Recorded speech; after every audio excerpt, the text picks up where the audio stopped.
Hello दोस्तों, नमस्कार। मैं राजकुमार आप लोगों को अपने चैनल राज टेक्नो हेल्प्स पे स्वागत करता हूं। चलिए तो आज हम जानते हैं कि जन्म प्रमाण पत्र कैसे बनाएं। तो देखते हैं आगे इस पूरे पे बात वीडियो। करते हैं। जैसा कि आप देख रहे हैं हमारे टॉपिक चैनल राज टेक्नो हेल्प्स। यहाँ पे आप लोगों को एक बात बताना चाहूँगा कि आप लोग को यहाँ हर एक प्रकार के फॉर्म भरने से लेकर ऑनलाइन की सारी जानकारी दी जाएगी, जिसमें आपको बहुत हेल्प मिलेगा और साथ ही साथ आप लोगों से रिक्वेस्ट करता हूँ कि हमारे चैनल को आप सब्सक्राइब करें, लाइक करें और आगे बढ़ाएँ। तो चलते हैं हम आज के टॉपिक्स पे। जो हमारा टॉपिक्स है कि हम जन्म प्रमाण पत्र का जो फॉर्म होता है, वो कैसे भरेंगे? तो हम आज जिस टॉपिक्स पे लाए हैं जन्म निबंधन हेतु आवेदन प्रपत्र। आवेदन पत्र भरने के लिए हम देखेंगे तो यहाँ कुछ जानकारियाँ हमने दी है, जैसे नोट में दिया है कि ये जो फॉर्म हम भरेंगे, ये फॉर्म सादा है, इस प्रकार का फॉर्म आता है। ये फॉर्म अब आप लोग को जानकारी होगा कि पंचायत सचिव के द्वारा ही आपका जन्म और मृत्यु प्रमाण पत्र बनाया जाता है। जिसमें कि आज हम जन्म प्रमाण पत्र के टॉपिक्स पे बात करने वाले हैं। तो कुछ जानकारियाँ हमने लिखा है, जैसे कि बच्चे का नाम हम यहाँ पे एग्ज़ाम्पल के तौर पे रोशन कुमार लेंगे और इनके पिताजी का नाम केदार कुमार लेंगे और इनकी माताजी का नाम रिंकू कुमारी लेंगे। इनका जो पंचायत होगा वो देउस पंचायत होगा और इनका एड्रेस यहाँ पे लिखा गया और इनका डेट ऑफ बर्थ जो होगा 20 फरवरी 2026। तो आइए हम इस डाटा के आधार पर आपको आज जन्म प्रमाण पत्र फॉर्म भरने के लिए जानकारी देते हैं। तो देखिए यहाँ पे दोस्तों, जैसा कि दिया हुआ है सेवा में रजिस्ट्रार ग्राम पंचायत जन्म और मृत्यु प्रमाण। तो जन्म प्रमाण पत्र के लिए भी ये फॉर्म है और मृत्यु प्रमाण पत्र के लिए भी ऐसा ही फॉर्म आता है। तो यहाँ पे जैसा कि आप देख रहे हैं कि पंचायत सचिव, तो यहाँ पंचायत सचिव जहाँ हमें आवेदन देना, वहाँ का नाम देना। जैसे कि हमने पंचायत यहाँ तेउस डाला है तो तेउस लिखेंगे।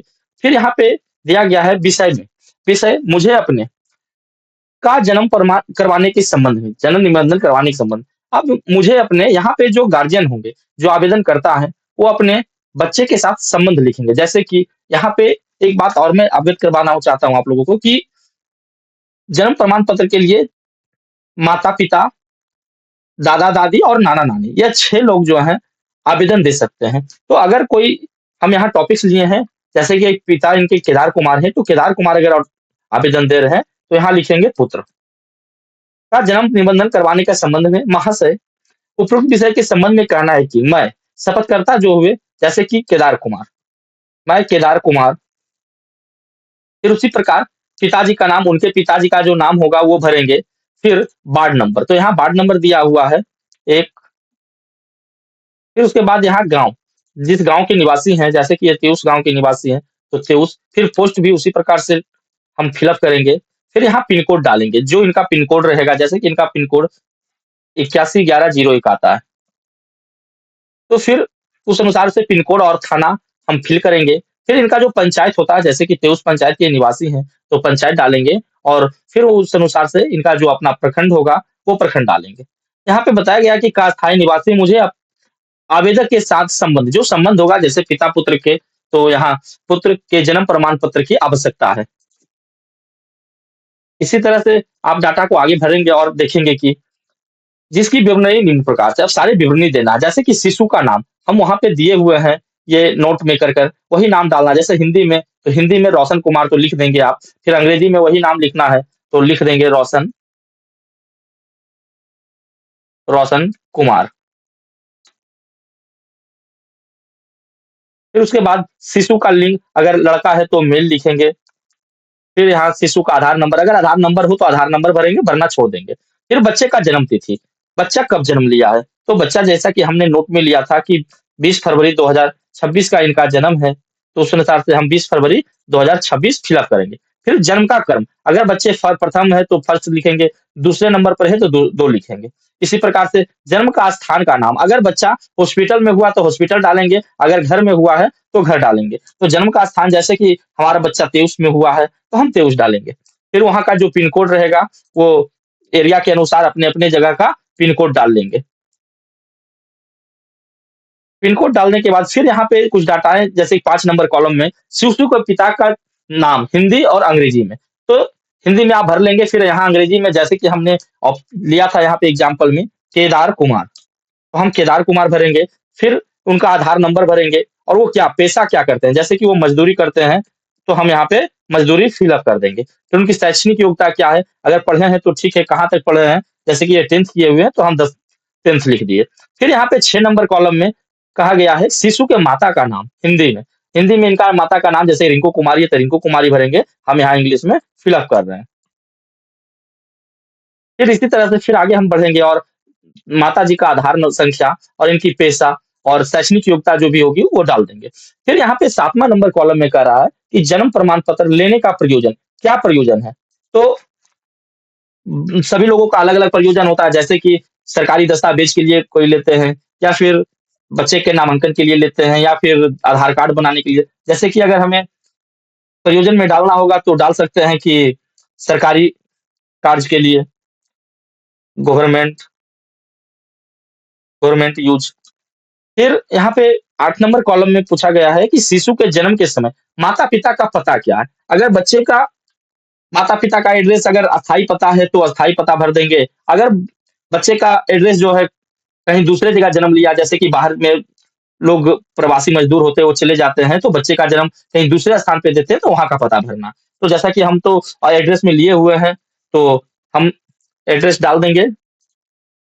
यहाँ हमारा कॉलम भरा गया है। फिर यहाँ पे पूछा गया है शिशु के माता-पिता का स्थायी एड्रेस। अब यहाँ पे देखिए, यहाँ पे एक बातों का ध्यान देंगे, जैसे कि बच्चा का जन्म जो हुआ है, वो इसी एड्रेस पर हुआ है, इसलिए दोनों जगह का एड्रेस सेम हुआ। अगर एड्रेस अलग होता, जैसे कि जन्म कहीं और स्थान पे होता और अस्थायी पता कहीं और का था, तो उस समय ये कॉलम जो है देखने आपको अलग-अलग देखने को मिल सकता था। फिर हम आते हैं 10वें नंबर कॉलम पे। जन्म के समय शिशु का वजन, क्या वजन रहा? तो जो बच्चे हुए हैं इनका 3 केजी जन्म के समय वजन था, तो हम यहाँ पे वजन भर देंगे। प्रसव का स्थान एवं प्रकार, यहाँ पे जो कॉलम पूछा गया प्रसव का स्थान, मतलब जो बच्चा का जन्म हुआ है, वो किस स्थान पे हुआ है? तो घर में हुआ है तो हम होम लिखेंगे और प्रकार किस प्रकार से हुआ है, तो हम यहाँ नेचुरल भरेंगे। प्राकृतिक से हुआ है, घर पे क्योंकि हुआ है, नेचुरल हुआ। फिर यहाँ पे एक डिक्लेरेशन दिया गया, मैं शपथ पूर्वक घोषणा करती हूँ कि मैं अपने परिवार के सदस्यों द्वारा पूर्व में संबंधित, जैसे जो बच्चा का है, उनका जन्म प्रमाण पत्र लिए हैं कि नहीं, संबंधित इनका बच्चा का नाम रोशन कुमार था, तो रोशन कुमार लिखेंगे। रोशन कुमार का रोशन कुमार का जन्म प्रमाण पत्र नहीं बनवाई है। ठीक है, डिक्लेरेशन हुआ। जन्म प्रमाण पत्र हेतु दी गई उपरोक्त सभी सूचनाएँ पूर्ण रूपेण सही है। उक्त विवरणी की पुष्टि हेतु आवेदन के साथ नोटरी कार्यपालक दंडाधिकारी के समक्ष लिया गया शपथ पत्र संख्या। दोस्तों यहाँ पे एक बात हम ध्यान देंगे, जैसे कि अगर बच्चे का जन्म 1 महीना से नीचे या 21 दिन से नीचे है, तो हम बगैर दंडाधिकारी के, बगैर नोटरी का शपथ पत्र के बगैर भी हम बना सकते हैं। मगर अगर बच्चे का जन्म 1 महीना से ऊपर हो गया है, तो इसके लिए आपको फर्स्ट क्लास मजिस्ट्रेट से माने प्रथम कार्यपालक दंडाधिकारी के समक्ष एक शपथ पत्र बनाना होगा, जिसका नंबर यहाँ आपको भरना होगा। जो नंबर होगा वो भर दीजिएगा। फिर यहाँ पे दिनांक, जिस दिनांक को वहाँ पे वो डेट दिया गया, वो दिनांक भर देंगे। फिर मूल संलग्न किया गया, वो दोनों कॉलम भरकर यहाँ पे आगे बढ़ेंगे। फिर यहाँ जांचोपरांत मुझ सूचनाएं गलत पाए जाने पर विधि संपत्ति कार्रवाई का भागीदारी बनूंगा, ये डिक्लेरेशन लिया जाता है। फिर जैसा कि आप देख रहे हैं कि ये पहला जो फॉर्म का है वो फुलफिल हो गया है। फिर यहाँ पे बताया गया अनुलग्न, यहाँ पे जो बताया गया 1 नंबर में क्या-क्या डॉक्यूमेंट देना है, तो जन्म का प्रारूप देना है कि जन्म जो हुआ है उसका एक फॉर्म और फिर कार्यपालक दंडाधिकारी द्वारा शपथ पत्र देना है। फिर यहाँ पे सबसे मोस्ट इम्पोर्टेंट जो बातें आती है, यहाँ पे बातें निकल कर ये आती है कि सबसे ज़रूरी ये चीज़ को लगाना होता है आपको। जैसे कि आवेदक का माता-पिता शिशु के आधार कार्ड की छाया प्रति, ये ज़रूरी है। क्योंकि जन्म प्रमाण पत्र बनाते समय आप लोग दोस्तों ये ध्यान देंगे कि उसपे आधार कार्ड माता-पिता का चढ़ा हुआ होना बहुत ज़रूरी है। फिर चौथा नंबर कॉलम कहता है अद्यतन शिशु की स्थिति में जन्म तिथि प्रमाणीकरण से संबंधित कागज़ात। अगर बच्चा पहला क्लास में पढ़ रहा हो, तो वहाँ के प्रिंसिपल जो होंगे मध्य विद्यालय के या प्राथमिक विद्यालय के, वहाँ से एक प्रमाणीकरण करवा कर लाना होगा, जिससे कि यह जन्म तिथि प्रमाणीकरण हो सके। और ना की स्थिति में बच्चे का जो सुई का कार्ड होता है, जो आपको आंगनबाड़ी से या फिर स्वास्थ्य केंद्र से मिलता है, उसका छाया प्रति लगाना ज़रूरी है। फिर उसके बाद यहाँ पे आवेदक का हस्ताक्षर करता है, तो आप हस्ताक्षर दे सकते हैं।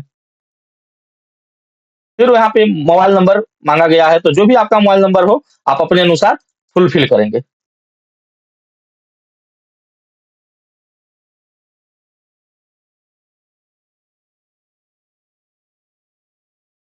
तो जो भी नंबर हो आप फुलफिल करेंगे।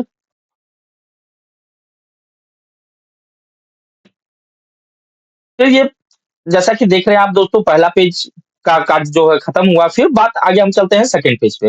यहाँ पे कहा गया है जन्म मृत्यु का जांच प्रतिवेदन। जब जांच के लिए ये जाता है तो जांच कौन-कौन से अधिकारी करेंगे?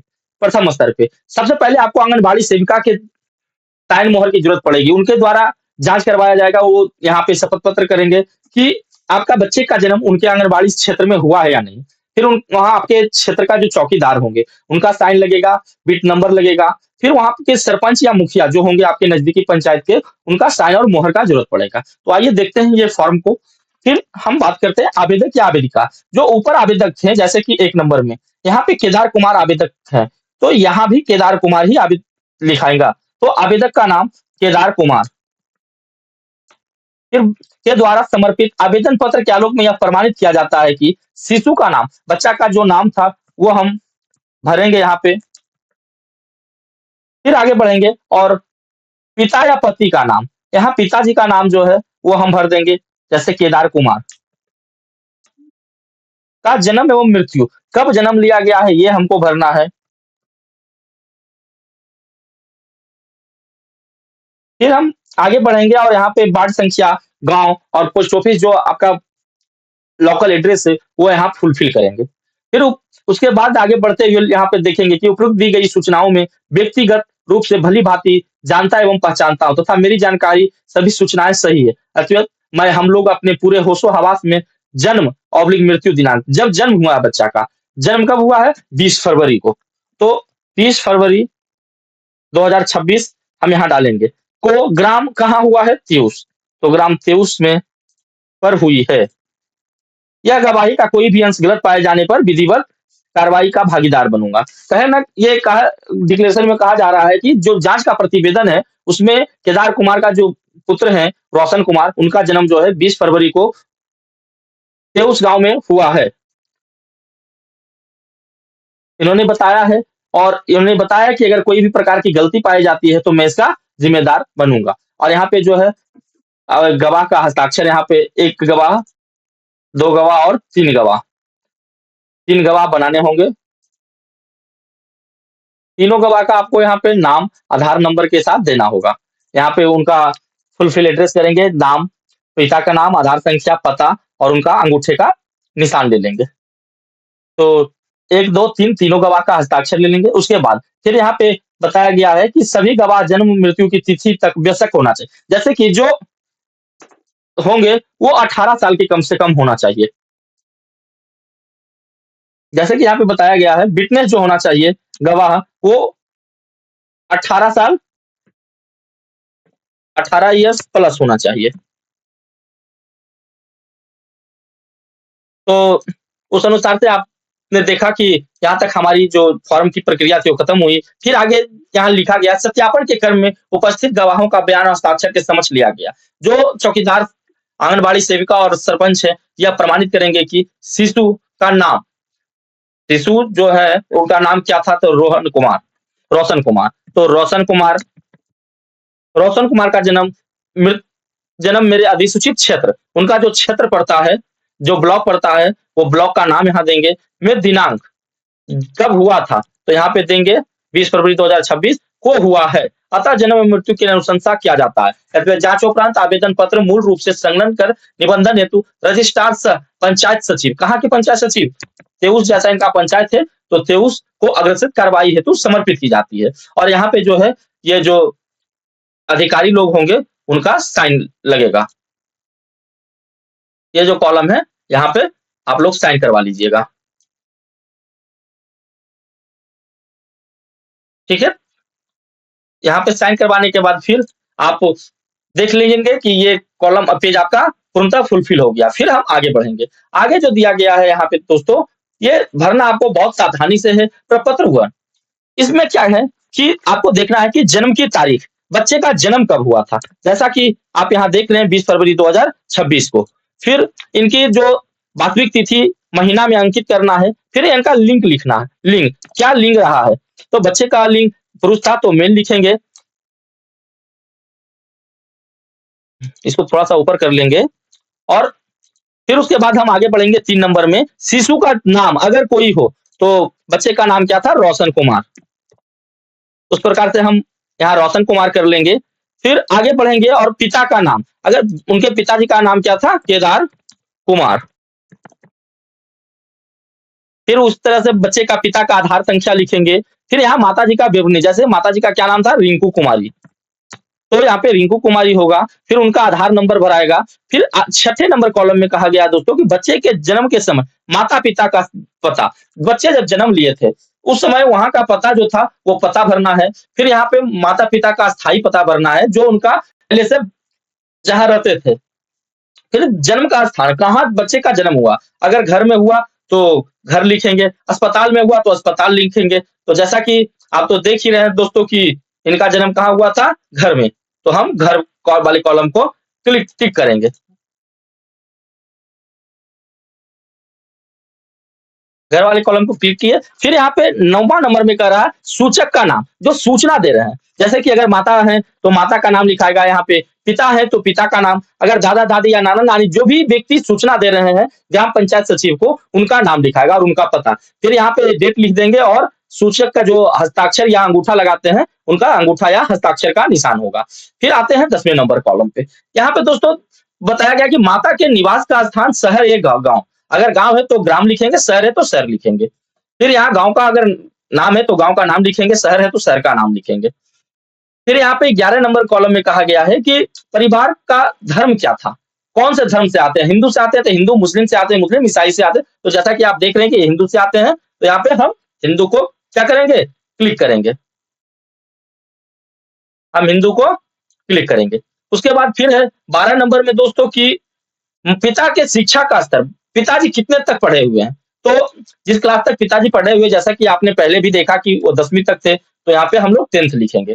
फिर आगे बढ़ेंगे और 13 नंबर में माता के शिक्षा का स्तर, अगर माता शिक्षित है तो हाँ लिखेंगे, और कितने तक, अष्टम है, दसम है, तो जो भी होंगे वो लिख देंगे। फिर यहाँ पिता के व्यवसाय, पिताजी क्या करते हैं, अगर मजदूरी करते हैं तो आप मजदूरी लिखेंगे। इसी प्रकार से 15वें नंबर कॉलम में माता का व्यवसाय, अगर माता जी कोई काम करती है तो लिखेंगे, वरना नहीं लिखेंगे। फिर यहाँ पे आगे बढ़ते हैं दोस्तों 16 नंबर में, शादी के समय, ये जो है ना, ये पॉइंट बहुत ही इंपॉर्टेंट है, इसको ध्यान से देखिएगा।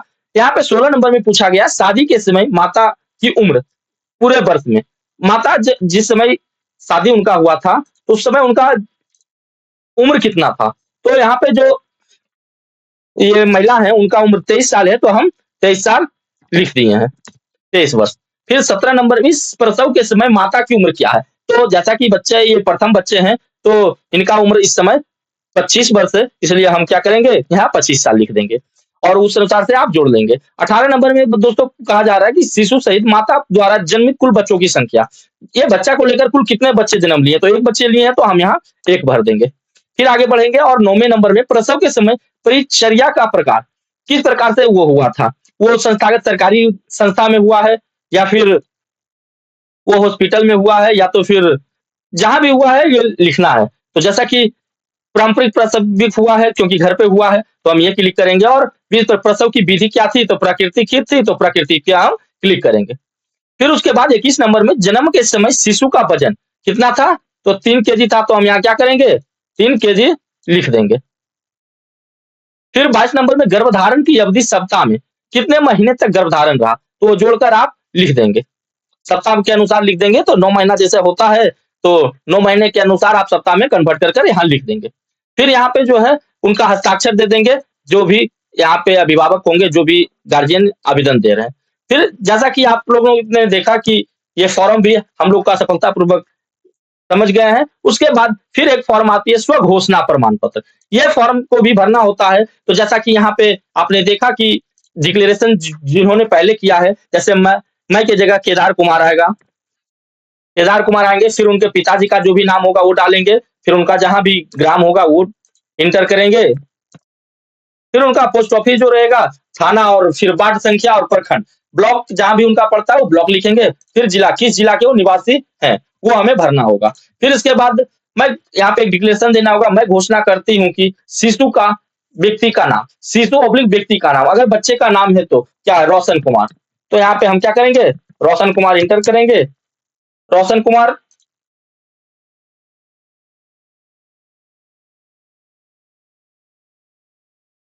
रोशन कुमार जन्म तिथि, जब वो बच्चे का जन्म हुआ था वो तिथि भरना है।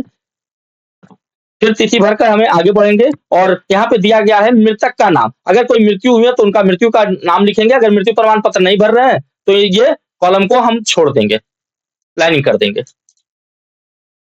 फिर उसके बाद जो है दोस्तों हम आगे बढ़े मृत्यु तिथि, अगर क्योंकि ये फॉर्म जो स्वघोषणा प्रमाण पत्र है ये जन्म और मृत्यु दोनों में यूज होता है, इसलिए यहाँ पे मृत्यु का कॉलम हम छोड़ते हुए चले जाएंगे।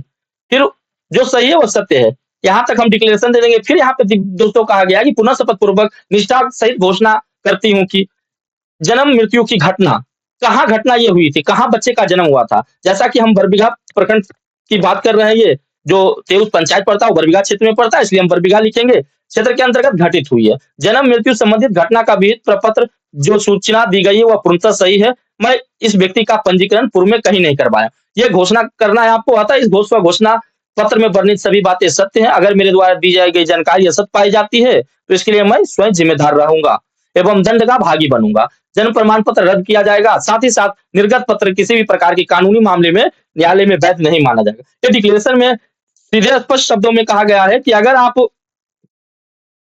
कोई भी प्रकार का गलत जानकारी हमें भरते हैं तो हम ये जो जन्म प्रमाण पत्र सर्टिफिकेट जारी होगा उसे फिर से हम रद्द कर सकते हैं। तो इस प्रकार से दोस्तों आपने देखा कि आपका जो जन्म प्रमाण पत्र का पंचायत स्तर पे फॉर्म कैसे भराया जाता है, इसकी हमने पूर्ण जानकारी दी। अगर हमारा वीडियो अच्छा लगा हो तो दोस्तों एक बार आप अपने राज टेक्नो हेल्प्स को लाइक करेंगे, सब्सक्राइब करेंगे और अधिक जानकारी के लिए आप हमें कमेंट करें। जो भी विषय पे आप कमेंट करेंगे हम कोशिश करेंगे वह विषय आपके तक लाकर पहुंचाने का कोशिश